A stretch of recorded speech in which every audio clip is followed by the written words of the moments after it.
வாழ்க வளமுடன். வாழ்க வளமுடன்.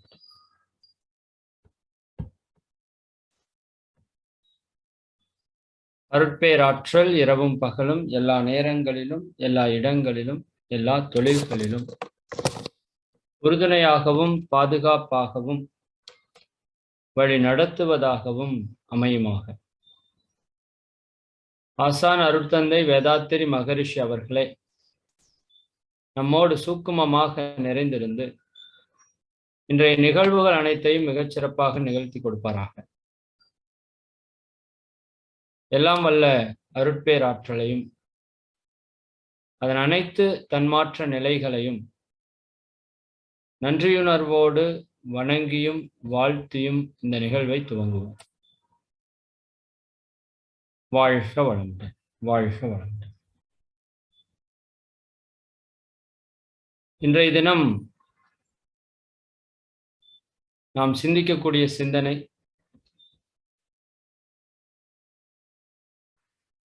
நெற்றிக்கண்ணும் தியான யுக்திகளும் என்கின்ற தலைப்பிலே ஒரு அற்புதமான சிந்தனையை நாம் செவிமடுக்க இருக்கின்றோம்.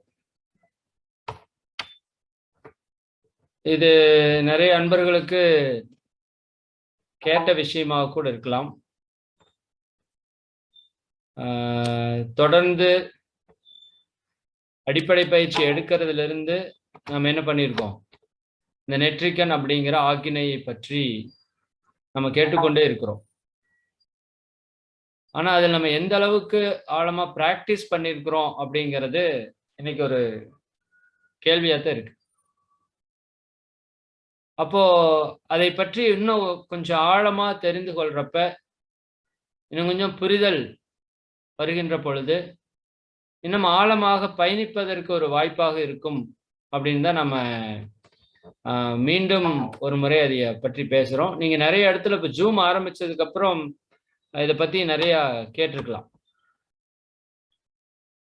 அதாவது இந்த நெற்றிக்கண் அப்படிங்கிறது ஞானத்திற்கான மையமாக பார்க்கப்படுகிறது. ஞானத்தினுடைய மையம். ஒரே நிமிடம். ஓகே,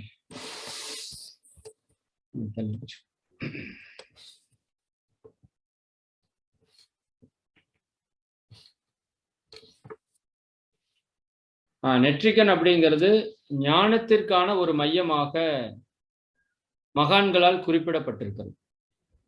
நேற்றுக்கு ஐயா அவங்க சொன்ன மாதிரி நம்ம தியானத்துல தொடக்கம் எப்பவுமே மூலாதாரம் தான். ஆனா மகரிஷி அவர்கள் நமக்கு பைபாஸ் பண்ணி ஃபர்ஸ்ட் எடுத்தோனையுமே அந்த நெற்றிக்கண்ணை ஓபன் பண்ணியிருக்காங்க அப்படின்னா அதுல நிறைய நுட்பங்கள் உள்ள இருக்கிறது. அந்த நுட்பங்களை நம்ம இப்ப கொஞ்சம் ஷேர் பண்ணிக்குவோம். அதற்கப்புறம் அந்த நெற்றிக்கண் தியானத்தை ஆழமா செய்யறதுக்கு நம்ம என்ன பண்ணலாங்கிறது ஒரு 4-5 டிப்ஸையும் நம்ம பார்ப்போம். சரிங்களா? முதல் விஷயம், நம்முடைய உடல் நலம். ஃபர்ஸ்ட் விஷயம், நமக்கு தேவை என்ன? மன்றத்தை நோக்கி நாம் எல்லாரும் வந்ததுக்கான ஒரு மிக முக்கியமான நோக்கமே என்னன்னு பார்த்தீங்கன்னா, நம்முடைய உடல் நலத்திற்காகத்தான் நம்ம பெரும்பாலான அன்பர்கள் மன்றத்துக்கு நம்ம வந்திருக்கிறோம். இந்த உடல் நலத்திற்கு இன்னைக்கு இருக்கிற விஞ்ஞானம் கொடுக்கிற ஒரு மிகப்பெரிய சொல்யூஷன் என்னன்னு பார்த்தீங்கன்னா, உங்க உடம்பில் இருக்கிற நாளமில்லா சுரப்பிகள் ப்ராப்பரா வேலை செஞ்சுது அப்படின்னா நம்ம உடலுக்கு நோய்கள் வராது அப்படிங்கிறத அவங்க கொடுக்கிற மெயின் ரிப்போர்ட். ஏன்னா நம்ம உடம்பு எப்படி இயக்கப்படுகிறதுனா, நாளமில்லா சுரப்பிகள்ல வரக்கூடிய ரசாயனங்கள் மூலமாக நம்ம உடலினுடைய இயக்கம் சீர் செய்யப்படுகிறது. மெட்டபாலிசம் அப்படிங்கிறது எல்லாத்தையும் வச்சு மொத்தமா பார்த்தோம்னா நம்ம உடம்புக்குள்ள சுரக்கிற ரசாயனங்கள் தான் நம்ம உடலை மெயின்டைன் பண்ணிட்டு இருக்கு. உடல் செயல்பாட்டுக்கு மட்டும் இல்லைங்க, மன செயல்பாட்டுக்கும் அதுதான் நம்மளை மெயின்டைன் பண்ணிட்டு இருக்கு. அப்ப அந்த நாளமில்லா சுரப்பிகளுடைய இம்பார்ட்டன்ஸ் புரிஞ்ச மகான்கள் அந்த நாளமில்லா சுரப்பிகள் மேல மெடிடேஷன் பண்றதுக்கான இடங்களை கண்டறிந்தது தான் நம்ம ஆன்மீகத்துல சக்கரங்கள் அப்படின்னு சொல்றோம். ரெண்டு சேம் தான். ஆன்மீகத்துல நாம பயன்படுத்துற 7 சக்கரங்களும் விஞ்ஞானபூர்வமா அறிவியல் பூர்வமா நம்ம உடம்புல இருக்கிற 7 நாளமில்லா சுரப்பிகளும் 2 இணைந்தது, 2 ஒன்று தான். பேரை மட்டும் மாத்தி மாத்தி வச்சிருக்கோம். அன்னைக்கு விஞ்ஞானம் பெரிதாக வளராத காரணத்துல நம்ம மக்களுக்கு அவங்க போதிக்கிறதுக்காக அந்த சக்கரங்களை, தியானம் ஏற்றக்கூடிய இடங்களை எந்த இடத்துல வெளிப்பகுதியில தொட்டா உள்ளிருக்கிற சுரப்பி வேலை செய்யும்னு பார்த்து கண்டுபிடிச்சது தான் நாம மெடிடேஷன் செய்யக்கூடிய இடங்கள். சரிதாங்களா? அப்போ இன்னைக்கு பாத்தீங்கன்னா நம்ம லைஃப்ல நிறைய ப்ராப்ளம்ஸ், மூலாதார சக்கரால இருந்து எடுத்துக்கோங்களேன், பாலுணர்வு சம்பந்தப்பட்ட எல்லையற்ற பிரச்சனைகள். இன்னைக்கு நிறைய ஃபெர்டிலைசேஷன் சென்டர்ஸ். நான் ஒரே ஒரு போட்டோ மட்டும் உங்களுக்கு காமிக்கிறேன். அந்த போட்டோ பார்த்தா உங்களுக்கு ஒரு ஐடியா கிடைக்கும். நாம் ஏதோ ஒரு பிட்யூட்டரி மெடிடேஷன் அப்படிங்கிறத ஒரு ரொம்ப சாதாரணமான ஒரு மெடிடேஷனா நம்மளுடைய பார்வை வந்து, பொதுவா மக்களோட பார்வை என்னன்னா பிட்யூட்டரி மெடிடேஷன் தானே, அதாவது ஆக்னேய தவம் தானே, அப்படி ஒரு பார்வை நம்மளுக்குள்ள பொதுவா இருக்கு, இயல்பாவே இருக்குன்னு வச்சுக்கோங்களேன். அது இன்னைக்கு வந்து நம்ம கிட்ட மாறணும். ஏன்னா இந்த ஆன்மீகத்தினுடைய அடிப்படை தியானமான பிட்யூட்டரி, இதுல நம்ம சக்சஸ் அடைய முடியலனா நிச்சயமா நம்மளுக்கு மேல்நிலை மையங்கள்ல சக்சஸ் ஆகுறதுங்கிறது ரொம்ப ஒரு கேள்விதான். இதனால தானே என்னவோ நமக்கு அந்த மேல்நிலை மையங்கள் கூட அதிகமான செயல்பாட்டுக்கு வராம இருக்கு அப்படிங்கிறது கூட நம்ம ஒரு காரணமா வச்சுக்கலாம். இப்ப ஒரு போட்டோ உங்களுக்கு தெரியும் இல்லையா?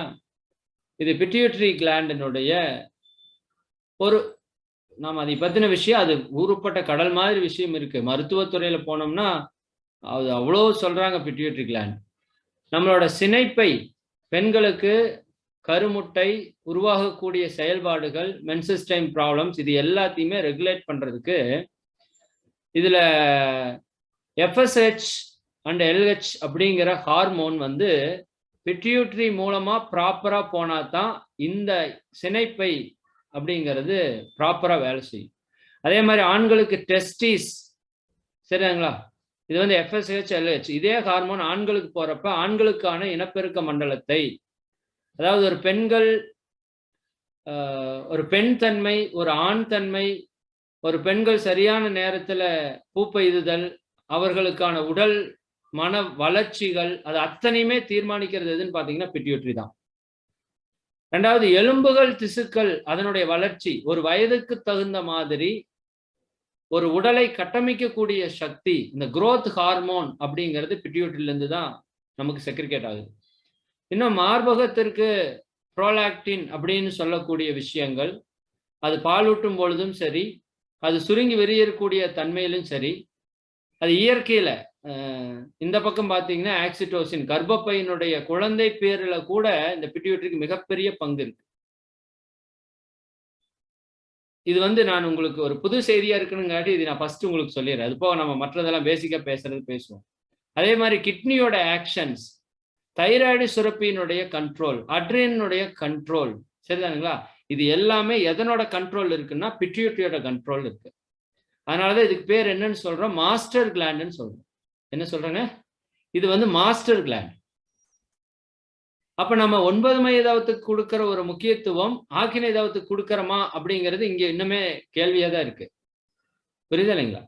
நீங்கள் ஆக்கினை தவம் செய்வது என்பது நம்முடைய பாலுணர்வு சுரப்பி, அட்ரினல் சுரப்பி, கணைய சுரப்பி, தைமஸ் சுரப்பி, தைராய்டு பாராதைராய்டு சுரப்பி, அத்தனை சுரப்பிகளின் மேலும் தவம் செய்வதற்கு சமமான ஒரு செயல்.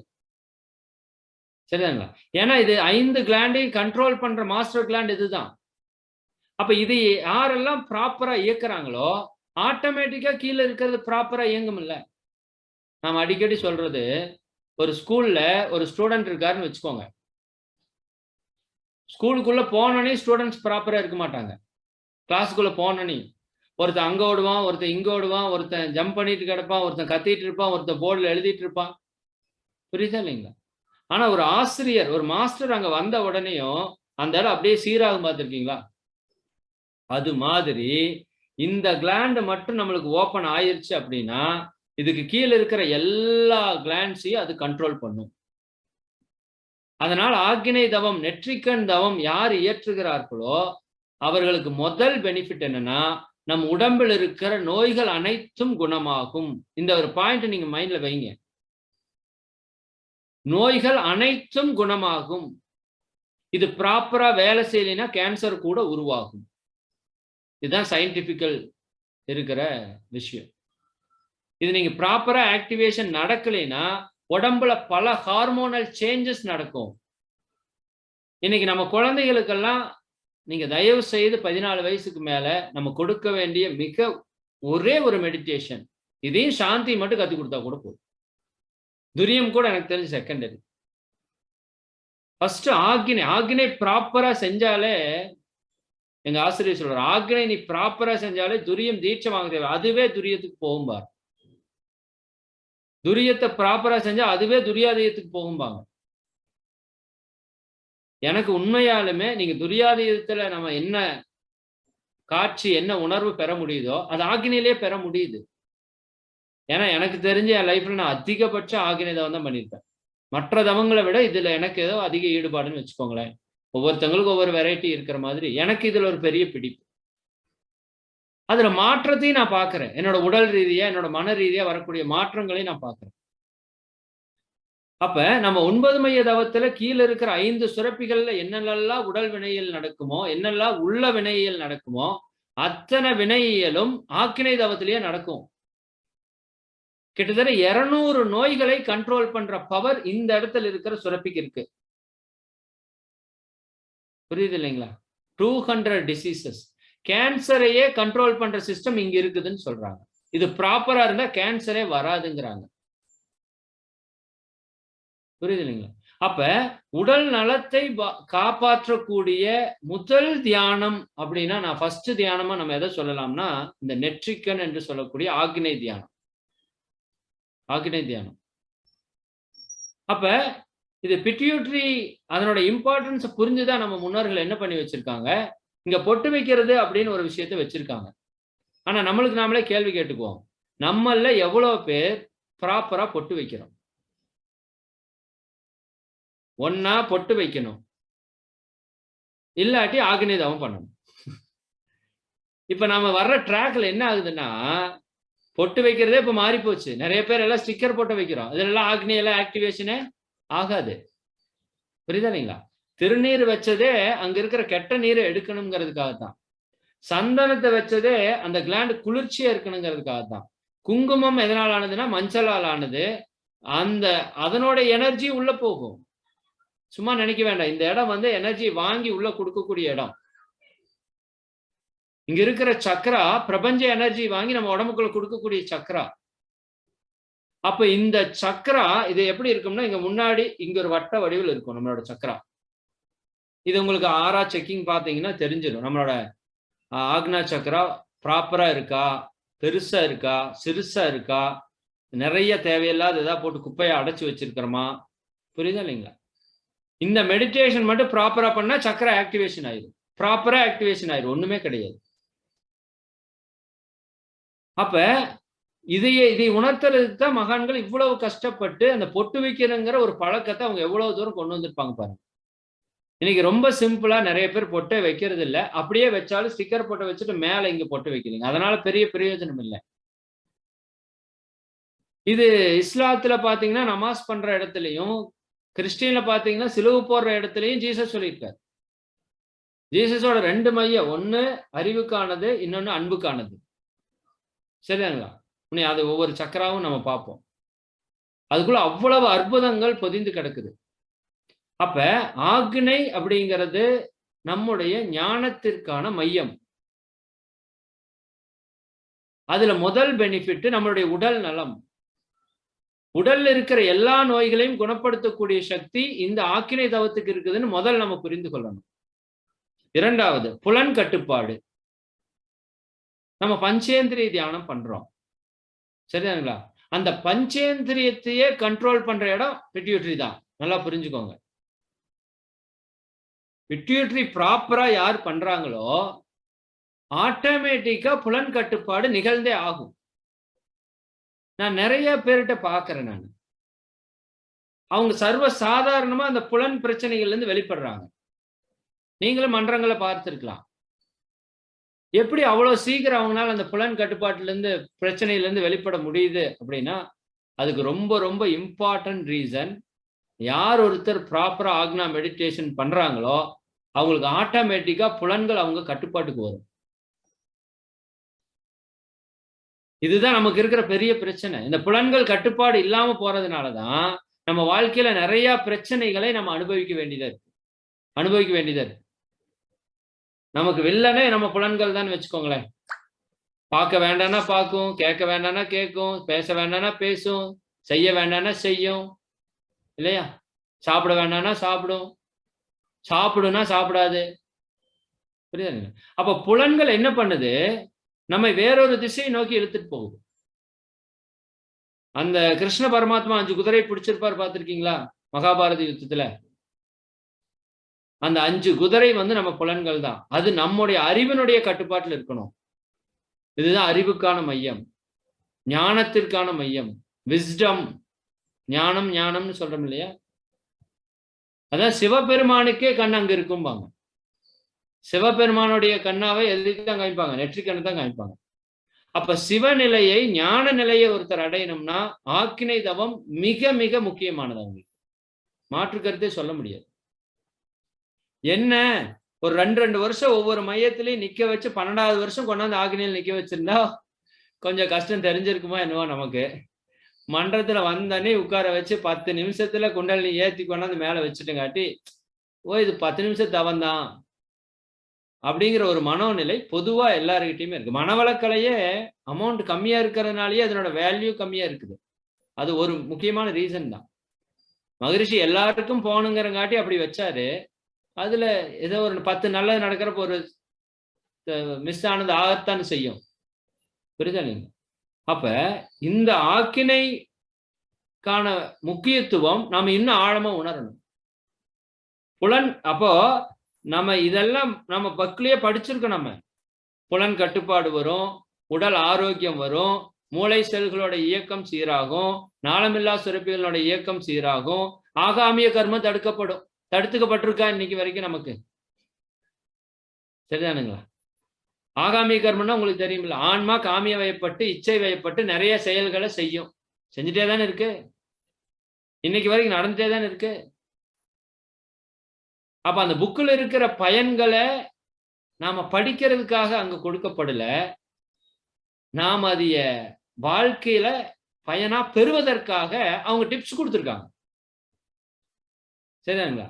இந்த தவம் பண்ணா இதெல்லாம் கிடைக்கும், அவேர்னஸ் கிடைக்கும் அப்படின்னு போட்டிருக்காங்க. ஐயா கூட அன்னைக்கு அற்புதமா அவேர்னஸ் பத்தி பேசினாங்க. புரியுதா நீங்க? அது மகரிஷி இன்னொரு வார்த்தை சேர்த்து போறாரு, அயரா விழிப்பு நிலை கிடைக்கும். விழிப்பு நிலை மட்டும் இல்ல, அயரா விழிப்பு நிலை கிடைக்கும். அயரா விழிப்பு நிலை, கான்ஸ்டன்ட் அவேர்னஸ், எப்பொழுதும் விழிப்பு நிலை அப்படியே இருக்கும். நான் விழிப்பு நிலையில் இருக்கிறேன்னு நினைக்கிறப்பதான் விழிப்பு நிலையில் இருக்கும். மற்ற நேரங்கள் எல்லாமே நான் வெளிப்பட்டு இருக்கிறோம். எனக்கு தெரிஞ்சு இந்த ஒரு 10-12 நாள்ல நல்ல இம்ப்ரூவ்மெண்ட்டை நான் பார்க்கிறேன். எனக்கு ஃபீல் ஆகுது. உங்களுக்கு எப்படி ஆகுதுன்னு தெரியல, எனக்கு நல்ல ஃபீல் ஆகுது. என்னோட லைஃபை ஒட்டி பார்க்கிறேன். ஆக்னா எனி டைம் ஒர்க் ஆயிட்டே இருக்கு. புரியுதா இல்லைங்களா? நான் வண்டியில போறப்ப, எல்லா செயல் செய்யறப்ப, அது நேற்றுக்கு ஐயா எடுத்ததுல இருந்து இப்ப வரைக்கும் அது அது அது அது அந்த ப்ராசஸ்ல இருந்துட்டே இருக்கு. என்னை அவேர்னஸ்ல அது வச்சுட்டே இருக்கு. நீ இது பண்ணிட்டு இருக்க, நீ இது பண்ணிட்டு இருக்க. புரியுதா இல்லைங்களா? உங்களுக்கும் இருக்கும். எனக்கு மட்டும் வருதுன்னு நான் சொல்லல, இதை தொடர்ந்து பண்றங்காட்டி வருதுன்னு நான் சொல்றேன். மகரிஷி அழகா தெளிவா விளக்கம் கொடுத்திருக்காங்க. நான் ஒரு கவி மட்டும் உங்களுக்கு படிக்கணும். நிறைய கவி சொன்னா போர் அடிக்கும் உங்களுக்கு. இடங்களையும் பின்களையும் மாற்றி மாற்றி இழுத்து அழுத்தி விட்டதனால் என்ன கண்டீர்? அவர் வாசியோகத்துக்கே சப்போர்ட் இல்லை மகரிஷி. பூரம் கும்ப ரேசிங்கன்னு இழுத்து இழுத்து விட்டுட்டே இருக்கியே, இடங்களையும் பின்களையும் இழுத்து இழுத்து அழுத்தி விட்டதனால் என்ன பயன் கண்டீர்? விடக்கலையே ஆச்சு இந்த விதம். இது என்ன ஆகி போச்சாமா? விஷக்கலை ஆயிடுச்சு இந்த பழக்கம். வீணாச்சு காலமும் உன் உடலில் நன்மை, இது எல்லாமே வீணா போச்சு. அடக்க நிலை அறிவுக்கு அறிவேயாகும், அதற்கு இடம் உனது புருவ மையம். நீங்க அந்த நம்பர் நோட் பண்ணிக்கோங்க. இது எனக்கு மனப்பாடமா தெரியாது கவி. 1443வது கவி. இந்த நேரத்தில் அன்பர்களுக்கு ஒரு தாழ்மையான வேண்டுகோள். உங்க எல்லார்கிட்டையும் தயவு கூர்ந்து நீங்க மனவளக்கலை அன்பர்களா இருந்தீங்கன்னா, மகரிஷியோட சீடர்களா இருந்தா, உங்ககிட்ட இருக்க வேண்டிய மிக முக்கியமான நூல்கள் ஞானக்களஞ்சியம் 1, 2. பார்த்திருக்கீங்களா? தெரியுமில்ல உங்களுக்கு? சரிதானுங்களா? தெரியுதா? ஓகே, டிஸ்டர்ப் ஆகுதுன்னு நினைக்கிறேன். மனவளக்கலை 1, 2, ஞானக்களஞ்சியம் 1, 2. இது ரொம்ப முக்கியம். இது ஞானத்தை நமக்கு கொடுக்கக்கூடியதுனாலதான் அதுக்கு பேர் மகரிஷி அவங்க ஞான களஞ்சியம்னே வச்சிருக்காங்க. புரியுதா இல்லைங்களா? அப்ப அவர் என்ன சொல்றாரு, இது அத்தனைக்குமான தீர்வாக நமக்கு அந்த அந்த தவமே போதுங்கிறார். ஓகே. அடக்க நிலை அறிவுக்கு அறிவேயாகும், அதற்கு இடம் உனது புருவ மையம். இது இத்தனை நாள் நான் ஆக்கினை பத்தி படிச்சிருக்கேன். இது நேற்று காலையில எடுத்து இதை பார்க்கிறப்பதான் இந்த கவி எனக்கு முன்னாடி வந்து நின்றுச்சு. இதை நீ சொல்லணும் அப்படிங்கிற மாதிரி மகரிஷி சொன்ன மாதிரி. தொடக்குருவால் அவ்விடத்தே தோன்றும் காட்சி, சுய அறிவால் உனை அறியும் சாவியாகும். இவ்வளவுதான். சுய அறிவால் நம்மை அறியக்கூடிய சாவியே எதுன்னு சொல்றாருன்னா ஆக்கினை தான் சொல்றாரு. ஒன்றி ஒன்றி நின்று அறிவை பழக்க உறுதி நுட்பம் சக்தி இவை அதிகமாகும். நீ ஒன்றி ஒன்றி ஒன்றி ஒன்றி ஒன்றி ஒன்றி நின்று அறிவை பழக்கணும். சரிதானா? மகரிஷி நிறைய கவி எழுதியிருக்காரு. ஒன்றி ஒன்றி நின்று அறிவை பழக்க உறுதி நுட்பம் சக்தி இவை அதிகமாகும். அன்று அன்று அடையும் அனுபவங்கள் எல்லாம் அறிவினிலே பதிந்துவிடும். ஆழ்ந்து ஆய்ந்து நன்று என்று கண்டபடி செயல்களாற்றும் நட்பண்பு புலன்களுக்கு அமைந்து போகுங்கிறது. இவ்வளவுதானே? இதைத்தான் சொன்னோம். நட்பண்பு புலன்களுக்கு தானா அமைந்து போகும். நிறைய பேர் சில புலன் மயக்கத்துல சிக்கிட்டு விட முடியலன்னு அவ்வளவு கஷ்டப்படுறாங்க. அப்படி எல்லாம் ஒண்ணும் கஷ்டமே கிடையாது. நீங்க அதை விட வேணும்னு நினைக்கவே நினைக்காதீங்க. தயவு செய்து இதை பண்ணுங்க, அது போயிடும் தானா. இது அவ்வளவு பவர்ஃபுல்லான ஒரு சென்டர். சரிதானுங்களா? இரு விழிகள் மூக்கு முனை குறிப்பாய் நிற்க, எண்ணத்தை புருவங்கள் இடை நிறுத்தி ஒருமையுடன் குருநெறியில் பழகும் போது உள்ளொளியே பூரித்து மூலமான கருவுக்கு மேனோக்கு வேகமூட்டும், கருத்துக்கு இந்நிகழ்ச்சி உணர்வாய் தோன்றும். அதுல ஃபைனலா சொல்லுவார், அரூப நிலையே ஆதி உருவாய் வந்த அத்துவித ரகசியமும் விளக்கமாகும். இதுக்கு மேல உங்களுக்கு என்ன வேணும் ஆக்கினில? அரூப நிலையே, அந்த ஆதியே உருவாய் வந்த அத்துவித ரகசியமும் விளக்கமாகும். சரிதானுங்களா? நான் அடிக்கடி சொல்றதுண்டு. நான் அதை படிச்சிருக்கிறேன், கேள்வியும் பட்டிருக்கிறேன், பேராசிரியர் சொல்லியும் கேட்டிருக்கேன். ஆக்கினை தவத்திலேயே ஞானம் பெற்றவர்கள் உண்டு. புரியுதானே? எல்லா தவத்திலையும் ஞானம் பெற முடியும். இந்த தவம் அந்த தவம் இல்லை. ஒன்னும் சுருங்கி போகணும், இல்லாட்டி விரிந்து போகணும், அவ்வளவுதான். ஒன்றி புள்ளியா இரு அல்லது விரிந்து அகண்டாகாரமா இருங்கிறார். ஒன்றி புள்ளியா இருக்கிற இடம் இதுதான். புரிதல். அப்ப எவ்வளவு நன்மைகளை கொடுக்கக்கூடிய இடமா இருக்கு அது. உடல்ல இருக்கிற நோய்களை போக்கும், புலன்கள் கட்டுப்பாட்டுல இருக்கும், ஆகாமிய கர்மத்தை வர்றதுக்கு விடாது. நீங்க ஒண்ணும் வேண்டாம். நீங்க மீண்டும் மீண்டும் நான் சொல்றேன், மற்ற தவத்தெல்லாம் கொஞ்சம் ஓரமா வச்சுட்டு நாம் அதைவே ட்ரை பண்ணுவோம் கொஞ்ச நாளைக்கு. ஆக்கினை தேவைப்பட்டா சாந்தி, மற்றது எதுவும் வேண்டாம். ஆக்கினை தேவைப்பட்டா சாந்தி. ஏன்னா உடல் நலம் இல்லாம நீங்க அடுத்தது எதுக்கு போனாலும் அது பிரயோஜனம் இல்லையே. நேற்று கூட ஒருத்தவங்க கூப்பிட்டு கண்ணாடி பயிற்சி செய்யறப்ப நல்லா இருக்குங்கய்யா, ஆனா முடிச்சா டயர்ட் ஆகுது. ஏன் டயர்ட் ஆகுது? செய்யறப்ப உங்க உடம்பு அந்த எனர்ஜி வாங்குது. வாங்கி வைக்கிற அளவுக்கு நம்ம உடம்புக்கு கெப்பாசிட்டி இருக்கான்னு கேட்டேன். அந்த மாதிரி உடற்பயிற்சி பண்றீங்களான்னு கேட்டா, உடற்பயிற்சி கொஞ்சம் கொஞ்சம் தாங்கயா பண்றேங்க.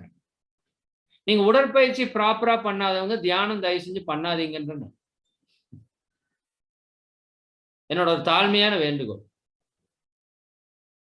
உங்களுக்கு ஆன்மீகத்துக்கு எவ்வளவு நேரம் ஒதுக்க முடியும்னு பாருங்க ஒரு நாளைக்கு. சரியாங்க? எனக்கு தெரிஞ்சு குறைஞ்சது ஒரு 4 மணி நேரம் ஒதுக்குனா இந்த பிறவியில முயற்சி பண்ணலாம். குறைந்தது 4 மணி நேரம் ஒதுக்குனா இந்த பிறவியில முயற்சி பண்ணலாம். அடையறதுக்கு நிறைய வாய்ப்புகள் இருக்கு. குறைஞ்சது 4 மணி நேரம் ஒதுக்கணும். இல்ல சார் எனக்கு 1 மணி நேரம் தான் ஒதுக்க முடியும் அப்படின்னா நீங்க எதையுமே பண்ணாதீங்க. உடல் பயிற்சி மட்டும் பண்ணுங்க. அது உங்களுக்கு என்ன தேவையோ அதெல்லாமே அது கொடுக்கும். நம்ம உடற்பயிற்சிக்குள்ளேயே எல்லா தவங்களும் அடக்கம் தான். நீங்க அதை பண்றப்பவே அதற்கான சக்தி எல்லாம் உங்க உடல் தேவையானது வாங்கிக்கும். புரியுதா இல்லைங்களா? நான் அவங்ககிட்ட அதான் ரெக்வெஸ்ட் பண்ணேன். அம்மா தவம் செய்யறது முதல்ல நிறுத்துங்க.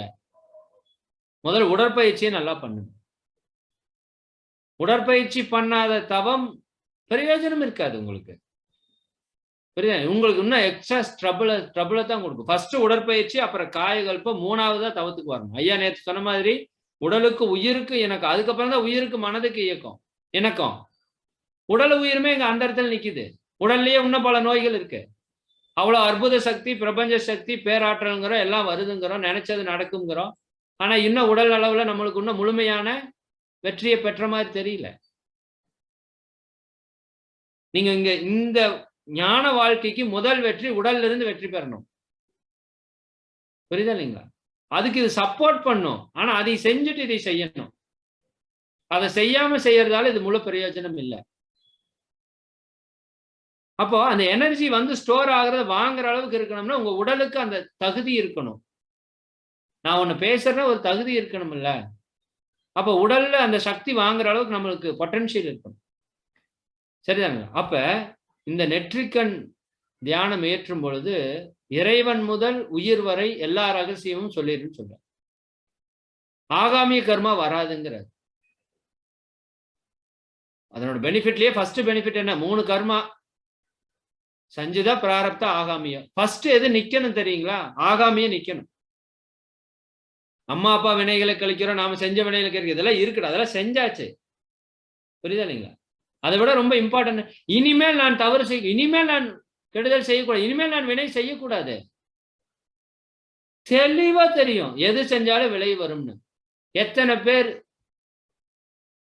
இன்சொல் மட்டும் பேச, நமக்கு நாமே கேள்வி கேட்டுக்கோம். ஒரு கடுமையான சொல் போய் ஒருத்தர் உடலையோ மனதையோ தாக்குச்சுன்னா அதற்கான விளைவு எனக்கும் என் சந்ததிகளுக்கும் வரும்னு தெரியணும் இல்லையா? அவேர்னஸ் இருந்தா தான் தெரியும். இங்க வச்சு பாருங்க, அந்த வார்த்தை வராது. இங்க வச்சா வார்த்தை வராது, கெட்ட வார்த்தை வராது, கெட்ட எண்ணம் வராது, கெட்ட செயல் வராது. புரியுதா நீங்க? அப்ப அந்த அறிவுக்கான விழிப்பை கொடுக்கக்கூடிய மையம் இந்த மையம். நீங்க 4 நாளைக்கு போன வாரம் மகரிஷியோட காயகல்ப ஸ்பீச் கேட்டீங்களா? காயகல்ப ஸ்பீச் கேட்டீங்களா? காயகல்ப ஸ்பீச்ல மகரிஷி ஒரு விஷயம் சொன்னார், எல்லாரும் வாட்ச் பண்ணீங்களான்னு தெரியல. எனக்கு பல நாள் அந்த கேள்வி உண்டு.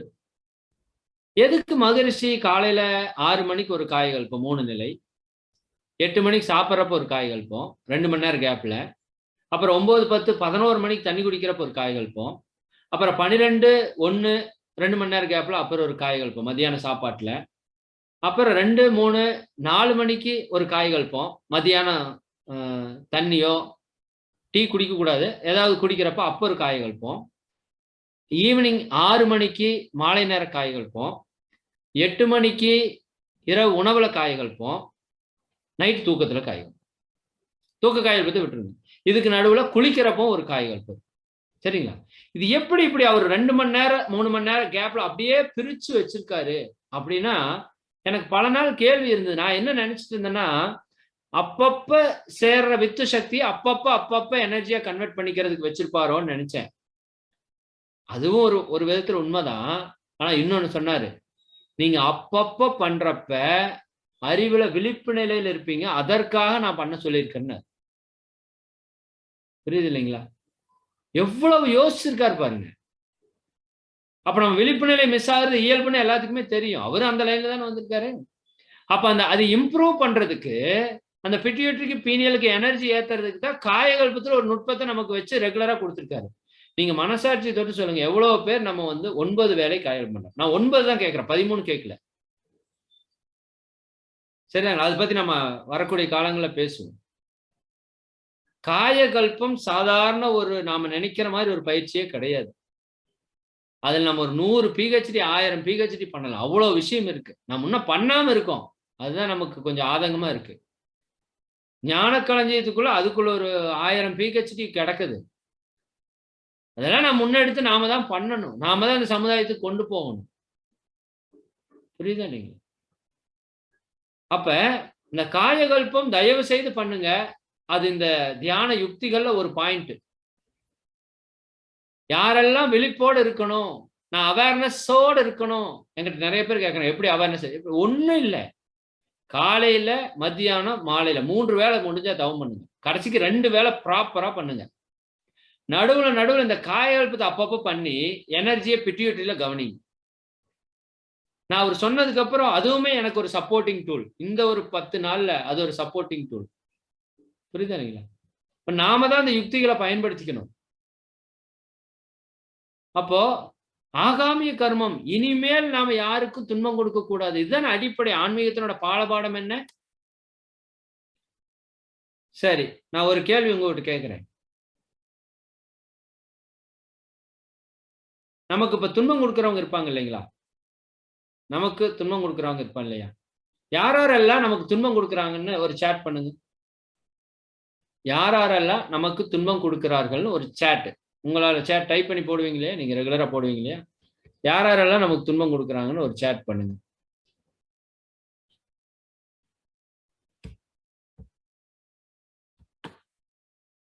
Okay, very good. எடுத்தனே ஹஸ்பண்ட் தான். சரிங்களா? நான் எவ்ரி ஒன் போடல. எவ்ரி ஒன் போட்டா கஷ்டப்படுவீங்க. போட்டுருவா, எவ்ரி ஒன் போட்டுருவா. சரி, எவ்ரி ஒன் போடுறேன். எல்லாரும் தெரிஞ்சுக்கலாம்ல. எவ்ரி ஒன் போட்டா எல்லாத்துக்கும் தெரியும். தெரிஞ்சா தவறு இல்லை. லைஃப் பார்ட்னர், ஏன் ஹஸ்பண்ட்னு சொல்லுவேன். Life partner, son, husband, me, everyone at some point. நம் குழந்தைகள், சரிங்களா? டாட்டர், கணவன், ஐம், நான் தாங்கிறாங்க. உறவினர்கள், மோஸ்ட்லி நமக்கு நாமே. கணவர், குழந்தைகள், லைஃப் பார்ட்னர், ஃபேமிலி மெம்பர்ஸ், நான் தான், மை ஹஸ்பண்ட், சொந்தங்கள், குடும்பத்தில் உள்ளவர்கள், I am only family members. Only family members, friend, husband. இன்னும் நமக்கு நாமே திட்டமா போடுறீங்க. நமக்கு நாமே ரிலேட்டிவ், கணவர், சிஸ்டர் இன் லா, சரிங்களா? சன், உடன் வேலை செய்யறவங்க, ஆப்போசிட் ஹவுஸ், சொந்த வீடா அப்படி மாற்றவும் முடியாது. சரிங்களா?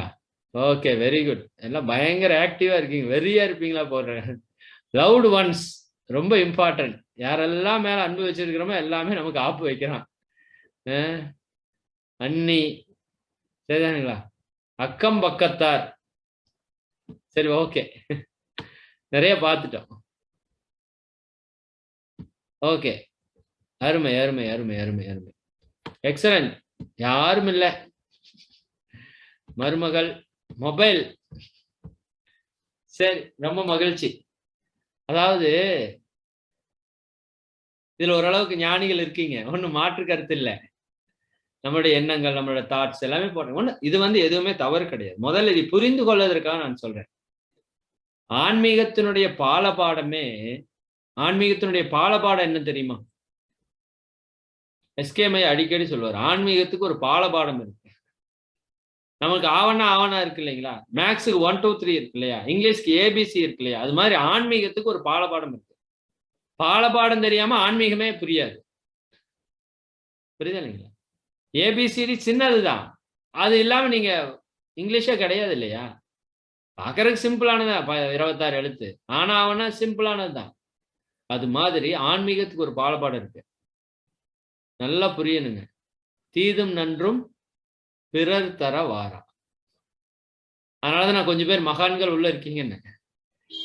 என்னைக்கு எனக்கு வரக்கூடிய துன்பத்திற்கு காரணம் நான் அப்படின்னு நீங்க நினைக்கிறீங்களோ அன்னைக்குதான் ஞானத்திற்கு தொடக்கப்படின்னு சொல்றாங்க. First step. நீங்க அதுக்குன்னு மத்தவங்க போட்டதெல்லாம் நான் தவறுன்னு சொல்லல. இதுதான் உலக இயல்பு. உலக இயல்பு என்ன நினைச்சிட்டு இருக்கோம்? பிறரால் எனக்கு துன்பம் வருகிறது, பிறரால் எனக்கு இன்பம் வருகிறது அப்படி நினைக்கிறோம் இல்லையா? இதுதான் ஆன்மீகத்தினுடைய முதல் தவறு. பாடமே தப்பு.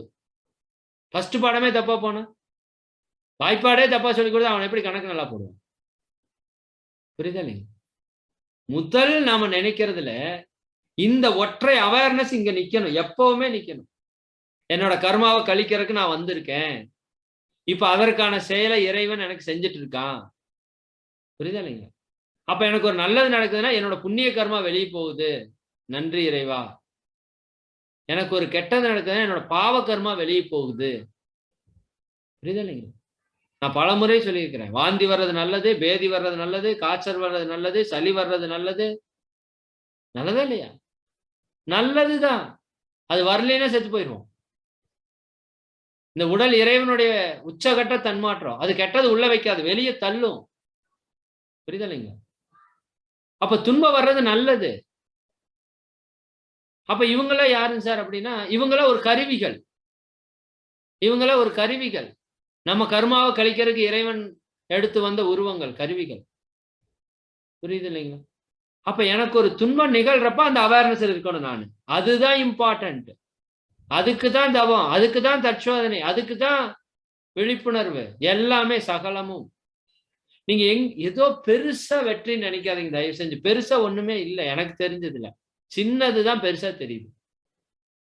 இன்னைக்கு நம்மளுடைய செயல்ல இல்லாத அவேர்னஸ் நாளைக்கு கொண்டு வந்துட்டோம்னா நம்ம வெற்றியாளர்கள். வேற ஒண்ணுமே கிடையாது. அவேர்னஸ் மட்டும்தான் இலக்கே.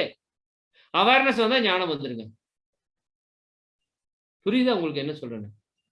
இந்த இரண்டொழுக்க பண்பாடு எங்க நம்ம மீறுறோம்? அவேர்னஸ் இல்லாத இடத்துல அத்தனை தப்பு பண்ணுவோம். அவேர்னஸ் இருந்தா தப்பு பண்ண மாட்டோம். நீங்களே யோசிங்க, சிந்தனைக்கு எடுத்துக்கோங்க. நான் சொல்றேனே நம்ப வேண்டாம். எங்கெல்லாம் அவேர்னஸ் தவறுதோ அங்க மட்டும்தான் தவறு நடக்கும். அவேர்னஸ் இருக்கிற இடத்துல தவறு நடக்கிறதுக்கு வாய்ப்பே கிடையாது. நீங்க ஆக்கினையில உணர்வு வச்சுட்டு ஏதோ ஒரு தப்பு பண்ணிருங்களே பார்ப்போம், பண்ணிருங்களே பார்ப்போம். ஒரு இட்லி கூட எச்சா போகாது உங்களுக்கு, நான் ஷூரா சொல்றேன். ஆனா அதுல கவனம் இல்லாட்டி அத்தனை தப்புமே நடக்கும், அத்தனை தப்பு நடக்கும். அப்ப ஆக்னா சக்கரம் அதனோட இயக்கம் தான் இன்னையிலிருந்து நமக்கு வந்து இலக்குன்னு வச்சுக்கோங்க. 24 hours அது இயங்கணும். எப்படிங்க? 24 hours அது இயங்கணும். அது நமக்கு உணர்வுலயே இருக்கணும். அது சொல்லிட்டே இருக்கும், நீ ஆன்மா, நீ கர்மாவை கழிக்க வந்திருக்க, இப்ப இந்த ப்ராசஸ் பண்ணிட்டு இருக்க. புரியுதா? அது கர்மாவை சேர்க்கறதுக்கு விடாது, நிச்சயமா விடாது. மகிழ்ச்சி அதையும் தான் சொல்லியிருக்காரு. இருவிழிகள் மூக்குமுனை குறிப்பாய் நிற்க எண்ணங்களை புருவங்களிடை நிறுத்தி ஒருமையுடன் குருநெறியில் பழகும் போது உள்ளலியே பூரித்து மூலமான கருவுக்கு மேலோக்கு வேலமூட்டும் கருத்துக்கு இந்நிகழ்ச்சி உணர்வாய் தோன்றும். அந்த கவி இல்ல, மன்னிக்கணும், நான் தவறா கவி சொல்லிட்டேன். இன்னொரு கவி, அறிவதனை கருவினில்லை, எது நன்று எது தீது ஒன்றி ஒன்றி நின்று அறிவை பழக்கவா. நான் முன்னாடி சொன்னேன்ல, கவிகள் கொஞ்சம் கன்ஃபியூஸ். ஒன்றி ஒன்றி நின்று அறிவை பழக்க உறுதி நுட்பம் சக்தி இவை அதிகமாகும். அன்று அன்று அடைந்த அனுபவங்கள் எல்லாம் அறிவினிலே பதிந்துவிடும் ஆழ்ந்து ஆய்ந்து நன்று என்று கண்டபடி செயல்கள் ஆற்றும் நட்பண்பு புலன்களுக்கு அமைந்து போகும். இது துரியத்திலையும் மகிழ்ச்சி சொல்லியிருப்பாரு.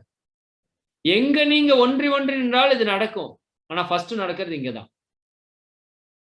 அறிவதனை கருவினிலை இணைத்து தவமாற்ற, அறிவதனை கருவினிலை இணைத்து தவமாற்ற ஐம்புலனும் அமைதி பெறும் அருகுணமும் சீராம். ஐம்புலனும் அமைதி பெற்று அருகுணமே சீராங்கிறார். எனக்கு இந்த இடத்துல ஒரு பெரிய எனக்கும் ஒரு நிறைய டவுட்ஸ் எல்லாம் இருக்கு. மகரிஷி இந்த இடத்துல டிக்ளரே பண்றாரு, அருகுணம் சீராகுங்கிற. நீ மெடிடேஷன் பண்ணாலே நடக்குங்கிற. இது நான் பேசுறதுக்கே எனக்கே முரணா இருக்கிற ஒரு கவி. நான் இன்னும் கொஞ்சம் ஆழமா பயணிக்கணுமா என்னவோ தெரியல.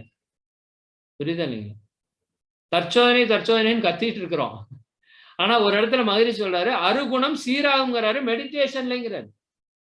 அறிவதனை கருவினிலே இணைத்து தவமாற்ற ஐம்புலனும் அமைதி பெறும் அருகுணமும் சீராம்.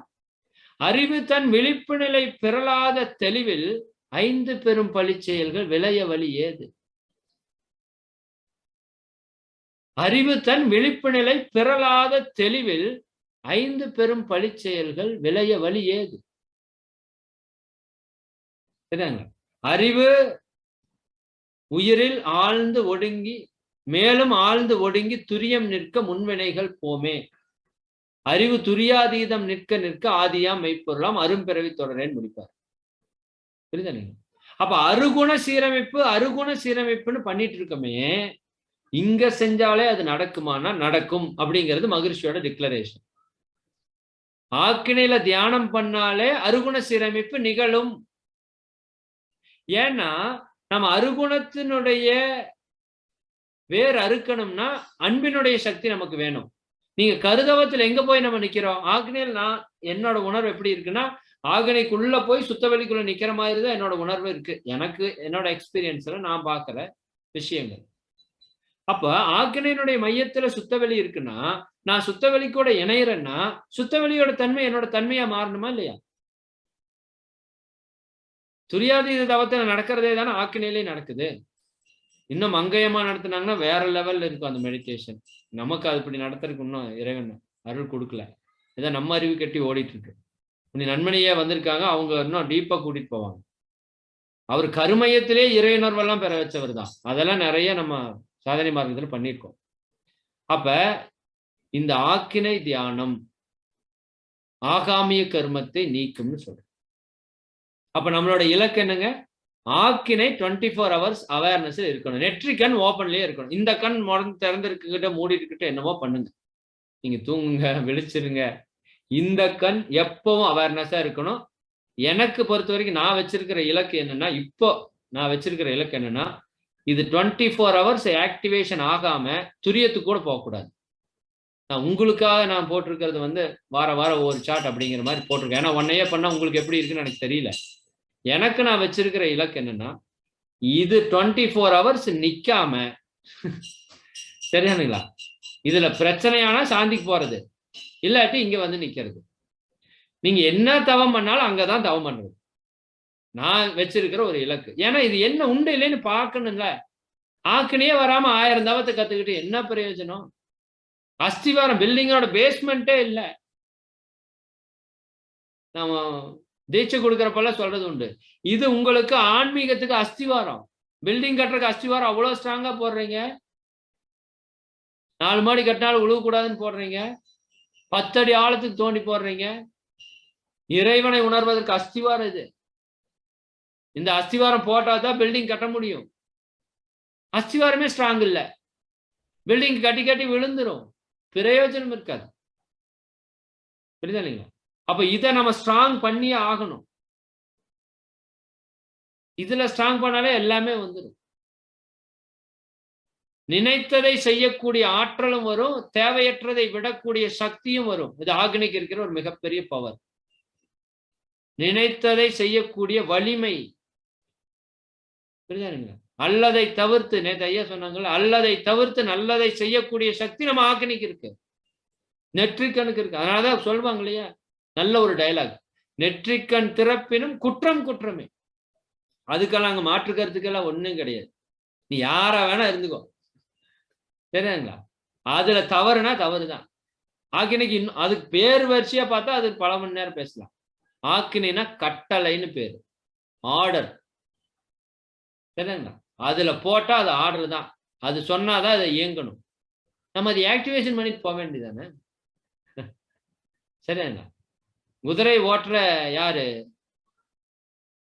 சாரதி. அதுதான் இது. சாரதி கிட்ட கண்ட்ரோல் இருக்குது. அப்ப நீங்க நினைக்கிற இடத்துக்கு தான் அந்த வாகனம் பயணிக்கணும். புரியுதா இல்லைங்களா? சரி, நேரம் என்னாச்சு? ஓகே, சரி. நெற்றிக்கனை பத்தி கொஞ்சம் போதும்னு நினைக்கிறேன். ஏன்னா மற்ற விஷயங்கள் எல்லாம் நான் உங்களுக்கு பழைய விஷயம் நிறைய பேசுறது எல்லாம் ரொம்ப நான் நிறைய முதலே ஆக்னையெல்லாம் பேசி வச்சிருக்கேன். அதுவே திரும்ப திரும்ப பேசி உங்களை போர் அடிக்க வேணாம்னு சில விஷயங்களை உங்களுக்கு கொஞ்சம் சொல்லியிருக்கிறோம். அதனால ஆக்னை நம்மளுக்கு ரொம்ப ரொம்ப முக்கியமான தவம். ஆக்னையில என்ன நடக்குது? 5 புலன்களாக புறத்தே ஓடிக்கொண்டிருந்த மனம் ஒருநிலைப்பட்டு அழுத்தம் என்ற உணர்வாக மாறி நின்று அந்த உயிரினுடைய அசைவை அது உணர்கிறது. உயிரினுடைய அசைவை நாம் உணர்கிறோம். உயிர் உணர்வு, அதுக்கு பேர் என்னங்க? உயிர் உணர்வு. இப்போ சமீப காலமா நம்ம எல்லாருமே உணர்ந்துட்டு இருக்கிறோம். இந்த உடல் கடந்த நிலைய நான் ஆக்கினையில சமீப காலமா தான் உணர்றேன். நீங்க எப்படி உணர்றீங்கன்னு தெரியல. ஏன்னா துரியாதீத மற்ற தவத்துல எல்லாம் உடல் கடந்த நிலை நம்ம உணர்வோம். ஆனா எனக்கு இந்த சமீப காலமாக உடல் கடந்த நிலை, அதாவது உடல் கடந்த நிலைன்னா நான் ஏதோ நான் உணர்றேன்னு என்னத்தையோ உணர்றேன்னு நினைச்சுக்காதீங்க. உங்களுக்கு நீங்க உணர்றதுதான் நான் உணர்றேன். இந்த உடல்ல ஒரு வலி இருக்கும் இல்லையா? நீங்க தியானம் பண்றப்ப உடல்ல ஒரு வலி இருக்கும் இல்லையா? அது நீங்க பார்த்திருக்கீங்களா? உணர்ந்திருக்கீங்களா? நிறைய பேர் உணர்ந்து கால் பிடிச்சுக்கும், கை பிடிச்சுக்கும், உடம்பு வலிக்கும். புரியுதா இல்லைங்க? நம்ம சென்னை கணேஷ் ஐயாவெல்லாம் வந்து நம்ம மன்றத்துல தத்துவம் நடத்துறப்ப சில நாள் எல்லாம் காலையில அவர் உட்கார வச்சாருன்னா மத்தியானம் சோத்துக்கு கூட எந்திரிச்சு போக மாட்டோம். எங்க இருப்போம்னே தெரியாது. அப்படி எல்லாம் போயிடுது. புரியுது இல்லைங்களா? அப்ப இந்த ஒரு குறிப்பிட்ட காலத்துல குறிப்பிட்ட நேரம் தான் பண்றோம். அதிக நேரமெல்லாம் இல்ல. ஆனா உடல் கடந்து அந்த உயிரை மட்டும் கவனிக்கக்கூடிய நிலையில நாம் அமர்றோம். இது சத்தியம். சரிதானுங்களா? இன்னும் அதுல அடுத்த நிலை என்னன்னா, உயிர் இயங்குது, உயிரை கவனிக்கிறோம், கவனிக்கிறோம், கவனிக்கிறோம், கவனிக்கிறோம், உயிராக கன்வெர்ட் ஆகும். அது துரியத்துக்கான இடத்துல அது நடக்குதுன்னு சொல்றோம். ஆனா இங்கேயே நடக்கிறது உணர முடியும். நீங்கள் வேறு உயிர் வேறாக நின்று கவனிக்கக்கூடிய ஆக்கினை ஆழமாக செய்ய செய்ய நாமே உயிராக மாறி நிற்கிறதையும் உணர முடியுது. இன்னும் ஆழ்ந்து போக போக அந்த உயிரினுடைய சுழற்சியில நீங்க மையத்தை நோக்கி போற முயற்சியில இயற்கையே உங்களை உள்ள தள்ளுது. பிரபஞ்சமே சுத்த வெளியே உள்ள தள்ளுது. இன்னும் அந்த விண்ணினுடைய மையமும் நம்மளை இழுக்குது. உள்ள சுத்த வெளி. சரிதானுங்க? உள்ள போயிட்டா நடுமையம் சுத்த வெளி. இதுதான் அதுல நடக்கிற ப்ராசஸ், வேற ஒண்ணுமே இல்லை. இப்ப பங்காரையா அடிக்கடி ஒரு வார்த்தை சொல்லுவாங்க. ஆக்கினையில் என்ன நடக்கின்றது என்ற ஆராய்ச்சி மனப்பான்மையோடு கூர்ந்து கவனியுங்கள். நீங்க என்ன பண்றீங்க? தவம் இல்ல, ஆராய்ச்சி பண்றீங்க. என்ன நடக்குதுங்க? எது ஆக்கினை? ஆக்கினைனா என்ன? புரியுதுங்க? அங்க என்ன நடக்குது? சுத்துதா? அப்புறம் அப்புறம் உள்ள அதற்குள்ள என்ன நடக்குது? அதற்குள்ள என்ன நடக்குது? அதற்குள்ள என்ன நடக்குது? அதற்குள்ள என்ன நடக்குது? அதற்குள்ள என்ன நடக்குது? ஒண்ணு நடக்கலையா? அவ்வளவுதான். அப்புறம் கேள்வி இல்லை. நாம அதுவா நிற்போம். அது நடக்கிறது உணர்ற வரைக்கும் நம்ம முழுமை தொடல. அது எப்ப நம்ம கேள்வி வரலையோ கேட்டுட்டே இருக்கணும். உள்ள சிந்திக்கணும். நமக்கு மனசுக்கு வேலை கொடுக்கணும். பாத்தியா? அது பாத்தியா? இன்னும் என்ன நடக்குது? சுத்துதா? எப்படி சுத்துது? இப்படி சுத்துதா? இப்படி சுத்துதா? அப்படி சுத்துதா? சரி, அப்ப உன்ன பக்கத்தால உன்ன உள்ள உன்ன உள்ள உன்ன உள்ள உன்ன உள்ள உன்ன உள்ள அப்படி போகணும். நான் ட்ரை பண்ற டெக்னிக் சொல்றேன். அது எஃபெக்டிவா இருக்கு. வெரி எஃபெக்டிவா இருக்கு. என்ன நண்பனையே சொல்லி கொடுத்தாங்க இல்லைங்களா? நான் உங்களுக்கு அடிக்கடி சொல்லிட்டே இருக்கேன். உங்களுக்கு அந்த டெக்னிக் பழக்கமே ஆயிருக்கும். இருந்தாலும் அது டெக்னிக்னு புரிஞ்சுக்கோங்க. இப்ப ஆக்கினைக்கு மெதுவா கண்களை திறந்து மெதுவா கண்ணை மூடினீங்கன்னா சான்ஸே இல்லை. ஆக்கினை வராது வராதுன்னு நான் பாடுபட்ட காலமெல்லாம் உண்டு.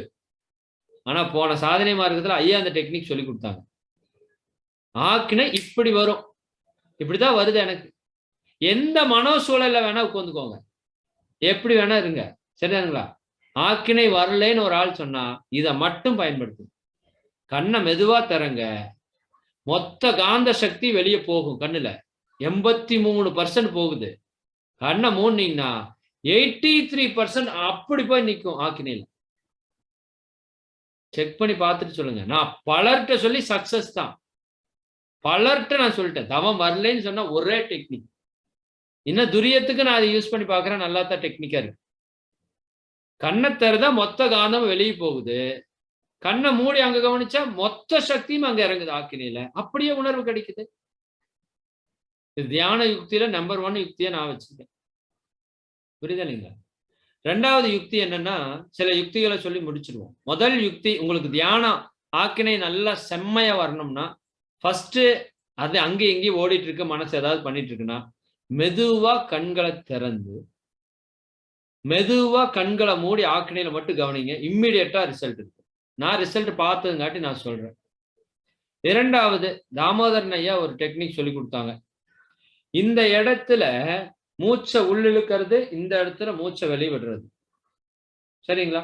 இது இந்த இடத்துக்கு மட்டும் இல்ல, இது எல்லா சக்கராக்குமே வேலை செய்யும். இது நிறைய பேருக்கு தெரிஞ்ச டெக்னிக்கா கூட இருக்கலாம்.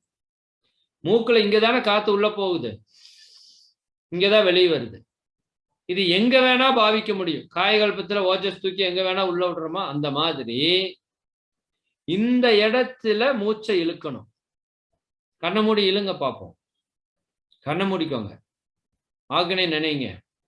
மூச்சை இழுங்க, மூச்சை விடுங்க. ஆக்னையிலேயே மூச்சு இழுக்கணும்,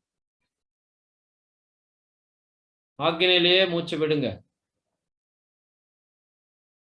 ஆக்னையிலேயே மூச்சு இழுங்க, ஆக்னையிலேயே மூச்சு விடுங்க, ஆக்னையிலேயே மூச்சு இழுங்க.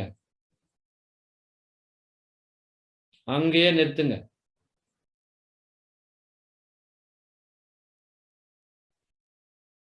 எப்படி இருக்குன்னு பாருங்க. மொத்த காந்தமும்